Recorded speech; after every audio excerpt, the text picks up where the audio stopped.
Hello guys, this is my final requirement in EDUC 019, which is the classroom-based kalakal contest.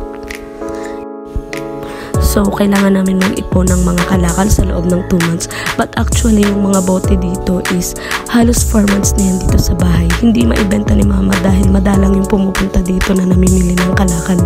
Kaya sabi ko, huwag niya na munang ibenta para magamit ko sa aking final project na ito.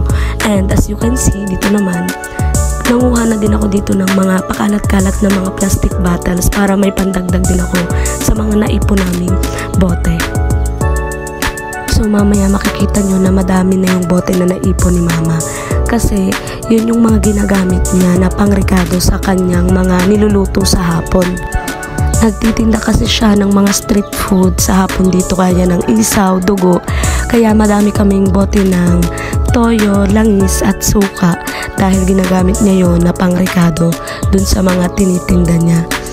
Buti na lang talaga, madalang yung pumupunta dito na namimili ng kalakal, kaya madami na yung naipon namin na bote mula nung January. Kasi natatandaan ko, last na nagbenta si mama ng kanyang sako-sakong bote ng toyo, langis at ng suka ay parang nasa December pa. So ngayon naman, madami na ulit siyang ipon at yun ay ibinigay niya na sa akin para magamit ko nga dito sa final requirement ko sa school. So ayan, dito naman ay yung araw na wala kaming pasok. Parang Sunday ito, kaya ay inakit ko si Jetson kasi malapit lang naman yung bahay niya dito sa amin. Inakit ko siya na manguha kami ng mga plastic bottles na nakakalat sa kalsada. Kaya kung mapapansin ninyo, dito may dala-dala akong sako at pinupulot ko yung mga plastic bottles na nasa gilid ng daan. So pinagtitingnan ko na rin yung mga basurahan para makuha ko yung mga plastic bottles na tinapon doon. So same day nung nanguha ako niyan, may dumaan na bumibili ng bakal bote, kaya tinawag ito ni mama. At sinabi na may ibebenta kaming mga bote. Ayan, kinuha ko pa nga dyan yung mga naipon kong plastic bottles. So dito, binilang naman ni kuya yung isang sako na bote ng langis, toyo at suka. Meron pa akong ibebenta sa kanya mamaya na nakalagay sa likod ng bahay namin.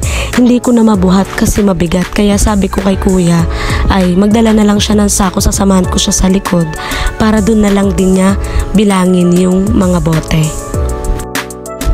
So hindi ko na naihanay at napagsama-sama yung aking mga bote para sana makita kung gaano ito kadami. Dahil baka makaabala pa ako kay kuya, biglaan din kasi yung pagdaan niya, kaya ay hindi ko na napaghandaan na pagsama-samahin yung mga kalakal na ibebenta ko sa kanya. Ang bili nga pala niya ng isang bote ng langis, toyo o suka ay piso ang isa.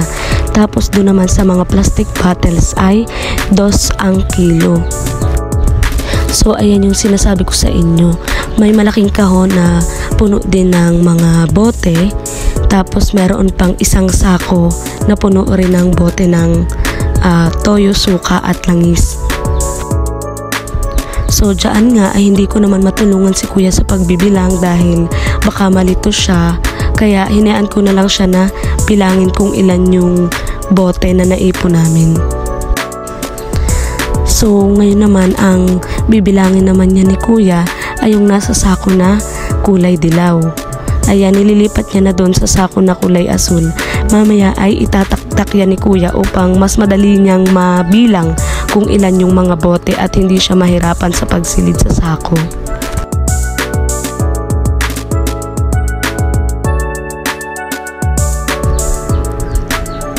So ayan, tinaktak na ni kuya yung natirang bote dun sa sako na kulay dilaw para mas mabilis niyang mabilang. Kasi dun niya din ilalagay sa sako na yon yung mga bote.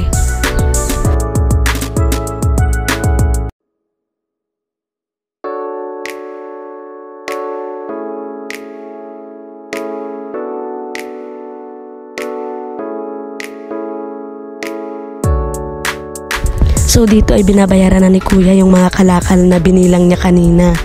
Ang aking naipon na bote ay 442 piraso at ang mga plastic bottles naman ay 8 kilo at kalahati. At ang kabuuhang binayad ni kuya sa akin ay 459 pesos. Yun lang, bye bye!